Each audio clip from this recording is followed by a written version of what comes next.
Curious to know what exactly happens in theatre. If you were in a similar situation, how would you handle it? The CFO's role, the auditor's role. And not to be scared of expressing who I am. The reason we created this week-long course on exploring ethical dilemmas through theatre is because ethics is a very important part of our SOIL curriculum. When other schools teach ethics, they teach case studies, they have some courses by people based on lecture method. And we thought that people really need to deeply explore within themselves what are the dilemmas they face when they have to apply ethical solutions. When this course had just began, we were very curious to know what exactly happens in theatre. We've always seen it in the, on the screens and never experienced it ourselves. So almost everybody was excited to actually dive into it and learn new things. I have witnessed how much it has helped in magnifying me as an individual. When I say magnifying, the obvious thing is confidence, but it's not just the confidence, it is empathy, compassion, teamwork, patience, working towards the same goal, challenges. On the first day, we discussed our weaknesses and our strengths, and many came out with weaknesses and strengths that others students had not realized, which means that they were together for they've been here for the whole year. It's towards the end.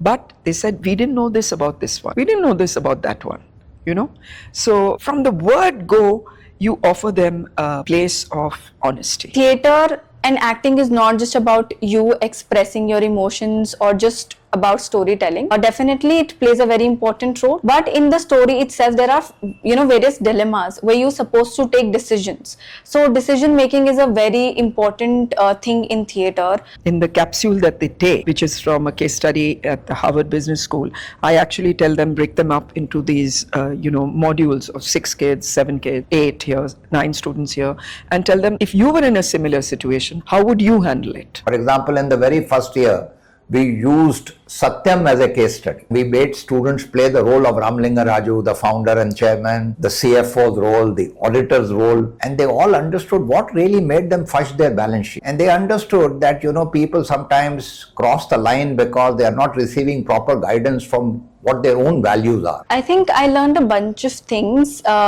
First of all, storytelling. After this, we'll be going to the corporate world. We're going to become leaders, and storytelling is a very, very important skill that you need to know. Another would be confidence, because a lot of times, we hesitate in expressing ourselves, putting up our perspective. So this entire week of theatre classes has helped me a lot to, be open and not to be scared of expressing who I am. This course is the best course that students perceive to explore their inner voice, and because this is not about sermonizing and telling them what to do, but this is for them to decide for themselves what is the ethical thing for them to do.